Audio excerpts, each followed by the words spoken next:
Hello everyone, welcome. Today we're talking about altcoins that could potentially help you reach your financial goals and maybe even the 1% in the future approaching the next bull run in 2024/2025. Free altcoins in specifics. Now, do I hold these cryptos? Yes, I do. Am I slightly biased? Yes, I am. But we're going to go through the whole due diligence process of what actually maybe buy these cryptos and keep rebuying, going higher in my portfolio. So firstly, what to look for. What's the project? What are they trying to solve? What makes them different? Who are their competitors? And what is the total addressable market? Does it outweigh their market cap? Most of the time it actually does. Secondly, the team. We're looking for green flags or red flags. Have they had past shady business? What are their accolades? And are they actually even doxed? Are they anonymous? Who are the actual team? Thirdly, tokenomics. The tokenomics have to be sound. We can talk about partnerships, connections, all these things, but if the tokenomics are not good, they're not set up in a way that can actually benefit from the investment, there's not going to be much returns there. And that's what you're for in the end of the day. And lastly, entry points. That is what we're looking for in the bear market. 90% of coins have good entry points right now. And towards the end of the video, we're going to copy and paste this whole strategy, how to actually find the next 100x. Stay tuned for that. So, subscribe if you're new. Let's try and get to 7,000 subs and leave a like down below. And let's get straight into the first one we have here, LCX. Now, currently, as I said, low prices right now, bear market times, 5 cents. Now, we're coming on a downtrend from a recent pump at the start of the year, around 14 cents there, and quite far from all-time high of 48 cents. Going back to the checklist here, what is the project? LCX is a crypto exchange within Liechtenstein with the idea of attracting institutional investors with having a regulated platform. That to me separates it from the majority of their competitors and sets a clear goal of what they are trying to achieve. On top of that, they have 9 licenses within Liechtenstein. The most recent one, the physical validator, not just in Liechtenstein, globally. This is moving towards the tokenization of real world assets and to go to total addressable market. Tokenization itself, real world assets, is in the trillions of dollars. Now, with regards to the team, we can see firstly a pixelated individual rumored to be Brian Armstrong from Coinbase. We also have Professor Dr. Zhang, Stanford professor. I'm just going to read out the actual occupations. Founder of Weebit Foundation. We have social entrepreneur Miko. Thought leader LCX. He's also investor of Pantera Capital. We can also see here Don Tapp's got another thought leader. He was named the world's most influential digital thinker by Thinkers 50 back in 2017. Also, a stupid amount of connections to the World Economic Forum. Also, we know the connections that LCX has itself with Jimmy Wales, founder of Wikipedia, founder of Outblaze and Amnomica. We have chairman at Invo Group and serial entrepreneur, many more, and Monty Mercer, founder and executive chairman. So far, we know what the project is. They are different from other crypto exchange tokens. The total addressable market is huge. They have a well-known, experienced team with previous accolades. Thirdly, tokenomics. This is one of the most important parts. Is the token itself even being used? Right here we can see a total supply of 950 million LCX and a circulating supply of 771 million. Now, originally it was the total supply 1 billion LCX, but around 2019 and 2020 there was a lot of burns and 50 million LCX was burned, and the majority of these tokens are actually held by the community itself. And in terms of token usage, it is the core token on the LCX exchange. It is used for requiring payment with fees and tokenizing securities. And now number 4, with the first 3, once they're ticked off, this is more just a bonus. It is another layer of security to your investment that might actually put it higher in your portfolio to the top 10 or top 5 positions. We can see here in terms of infrastructure, partnerships, so we have Stellar Foundation, Chainlink, Hedera Hashgraph, we have Constellation Network, Icon Foundation, and many more, and also under research and development, Quant Network. Now in terms, the last one, entry points, 5 cents, 3 cents, 4 cents. You can't really get much better than that when it comes to LCX. Now, I believe a $48 million market cap, we're positioning LCX as a top 50 crypto with the next bull run. Why? There's a war on exchanges right now when it comes to Binance, Coinbase, and just other really basic tier, low liquidity providing low meme coins exchanges, right? When we see NASDAQ offering crypto custody services, these Wall Street companies, banks, trying to take that liquidity, take that place of these exchanges. But I do believe LCX will survive, as not only it's regulated, but has a specific market when it comes to attracting institutional investors and tokenizing securities. That's why I believe LCX is a fantastic investment going forward towards the next bull run. How it will play if exchanges going forward after that, I do not know. But right now, 5 cents approaching the next bull run, fantastic buy. Now moving on to the second project we have here, Constellation Network, DAG, DAG. In terms of price, it's quite similar to LCX with an all-time high of 41 cents, and we're at lows of the year in the past year at around 3 cents, insane buying opportunities. Now, what is Constellation Network? It is a layer 0 protocol with zero fees, massive token utility, and infinite scalability. And it's where government meets blockchain. This is where it separates from most of its competitors, or maybe even all. We can see here recently with Blockworks, US Department of Defense completes a pioneering blockchain contract with startup Constellation.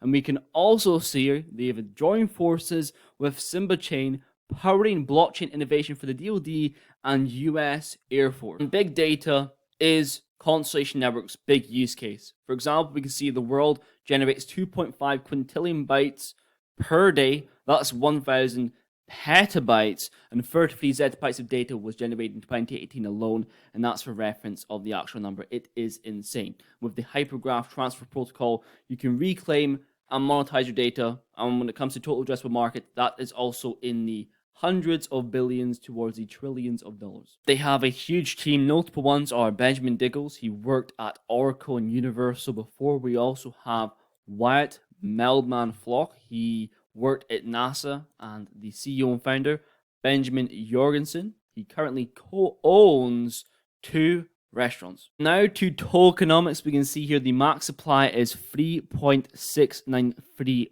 billion, and the circuit supply is 1.2 billion. Not the best tokenomics I've seen, but definitely not the worst. Now, in terms of the actual team allocation, they burnt their allocation to prove how devoted they are. In terms of the DAG token actual usage itself, it's used for HTTP use, nodes, state channels, or metagraphs, and other mechanisms used on the platform. List of Constellation partners include the US Air Force, Mobi, Chainlink, Quant, Decisive Point, Decode, Mousebelt, and MongoD. Many more, many partners, many connections. What DAG is going to do for big data is absolutely mind-boggling. $120 million market cap. DAG is positioned to go very far in the coming bull run, and entry point wise, you really can't get much better than 3 cents. This is what I'm talking about when I talk about altcoins helping you reach your financial goals. The growth, the markets they are tackling is really just unfathomable. That is why I've chosen LCX and DAG. Now moving on to Quant QNT. Now, Quant is not low cap in the slightest, and I don't believe we will see 100x exactly unless we touch these lower positions back in 2022, but I highly doubt that as well. But saying that, Quant lives up to the hype, and interoperability itself is an ever-growing market, and there any interoperability, interoperating that trapped value in the legacy markets. Now, when we talk about Quant's competitors, there's not really any, right? Because if you think about other interoperability projects like Polkadot or Cosmos Atom, Quant actually offers additional functionality and empowers these other projects. You know, a lot of them are just blockchain to blockchain, actually allows them to interoperate outside of their own ecosystem. That puts Quant in its own realm. Now we can talk about the team. We have a medium here by Just a Tech Guy. The story behind Quant Network, I'm actually going to leave this down below, goes into the whole story. I want to focus primarily just on Gilbert Verdian first. We have 20 plus years, cybersecurity background, industry and government. 2008 introduced UK government to blockchain while CTO at Her Majesty's Treasury. 2015 founded blockchain ISO standard TC307. 2020 established MIT Open Digital Asset Protocol and working in 5 government committees, including the Federal Reserve, EU Blockchain Observatory, EU INATBA, UK Parliament DLT Committee. And there's many more to the team. We have, experience from Rockefeller Management, used to work with Gilbert MasterCard, many more on the team. Go and check out yourself. Now into tokenomics, which is QNT strong point. We have a max supply of 14.8 million QNT according to CoinMarketCap and a circuit supply of 12 million. As that stands, looking at those statistics, it's more scarce than BTC. Now, is there more demand for BTC right now? I would argue yes, there is. Right, BTC is the king of crypto right now, as it stands.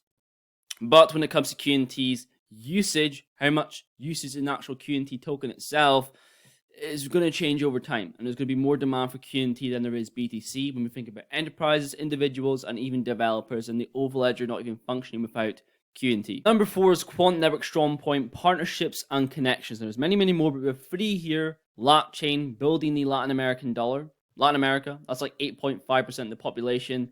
Huge. Oracle, they have a $240 billion markup. They have $15 billion in revenue and 430,000 customers ready for the overledger. Remember, it cannot function without QNT.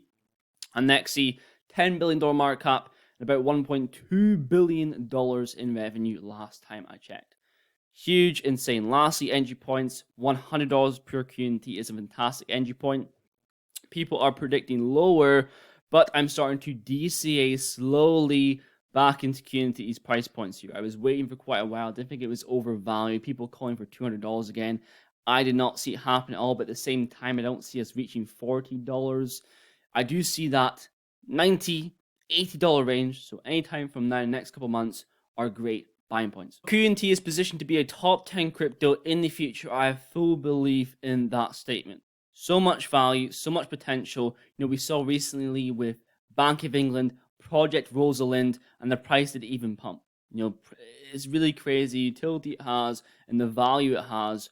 We are still early with QNT. Not as early as the 1-digit price points, but we are still early. Now, if you don't like these cryptocurrencies, you think you're too late, you want to find the next 100x, well, in these categories of where I find these cryptos, it was one of them, you know, crypto Twitter, newsletters, crypto YouTube, private communities, information sources, I found LCX, DAG, and QNT. Now, when I talk about finding the next 100x, I'm not talking about meme coins, getting in early on some random trash exchange, pretty much gambling.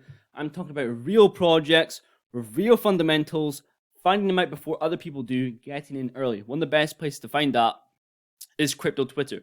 If you see an article be released, headlines, blah, blah, blah, it's usually referencing an actual tweet from crypto Twitter. You know, everyone uses crypto Twitter, involved within crypto, regardless of net worth, whether it be a millionaire or even a billionaire.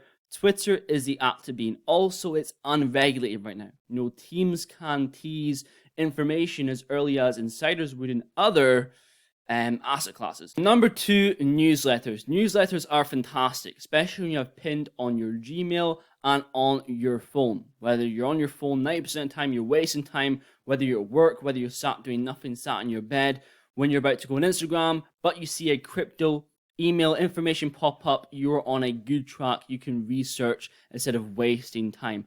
Also with articles. Now, newsletters, one of my favorite ones to use is M6 Labs. When it comes to both of these categories, find ones that are not opinion-based, that are not biased towards Bitcoin, for example. There's so many Bitcoin maxi articles that don't talk other altcoins, and ones like this that just spew out misinformation. Here we are breaking today. Bank of England just announced they'll be using Ripple. Complete misinformation, but the people that on Twitter see this, take it at face value, and eat it up. Number 3, crypto YouTube. And the majority of information on crypto YouTube is pretty bad, right? Because YouTube is a lot of people's main incomes, and their income derives of how many views they get. So they're going to jump on the next trend, the next bandwagon, and say things they don't actually mean. Right? There's a trade-off between providing value and adhering to the algorithm. There is a balance, but you can tell that people overrule that balance there. Now, in terms of YouTube, the most alpha is going to come from podcasts, interviews with team members, channels that don't have that many subscribers and aren't getting specifically many views. That's where really most of the value comes from. When it's a big thing, when it's a known popular hype train, that's when usually you're too late to the market and it's time to search for an opportunity. Some crypto YouTubers I am personally a fan of and I enjoy their content because they actually provide value is Tokenizer, Kevin Cage, and the H Barville. Find someone who actually knows what they're talking about, they're consistent on the cryptos that they talk about, their research, and they have belief. right? Because if someone's just talking about different crypto every single time, they're just playing to the algorithm, playing to the hype train that is crypto. Number 4, private communities. Whether that be a community of the actual project itself, there's many questions being put forward. Any FUD is usually dismissed in those communities. And communities based around shilling new projects. For example, in Digital Wealth Society, link is down below. There's been many projects shilled by members, and other members find out about those projects through the community and invest in even making profit. For example, like ABT and even Jasmine. Now, the community is actually open. It's not paid to cost, like the idea of giving free value, but the human mind only puts value on things that actually cost money. For example, if I made a video decoding or a paper decoding LCX, I put in the description down below, no one would probably check it out if it was for free. But if I put in a Patreon for $3 or £3 a month, you'd be tempted to buy it because there's a perceived value there. So my point is, it won't be free forever. Lastly, information sources. And a good technique, it sort of circles back to articles and newsletters, finding ones that are low opinion based, and even when it comes to specific projects. Like, for example, if you're interested in Stellar Network and you don't want to track every single website, follow a bot account like this that sort of just puts out constant information of the news so you don't have to check that yourself. And also tracker sites like CoinGecko is fantastic. That's pretty much it for today's video.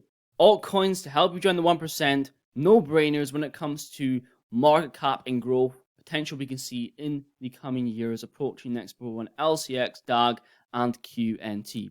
Let me know down below, do you have any other altcoins, and make sure they tick all of these. You know, are they solving something unique? Are they better than their competitors? What makes them unique themselves? What is their total addressable market? Do they have an actual solid team? If the team's anonymous, I'm not interested. Tokenomics, are they actually somewhat sound so you can get a profit in your investment? And do they have notable partnerships and connections? That is the things I want to know about. So, if you made this fun video, thank you very much for watching. Please leave a like down below, and I will see you guys in the next one.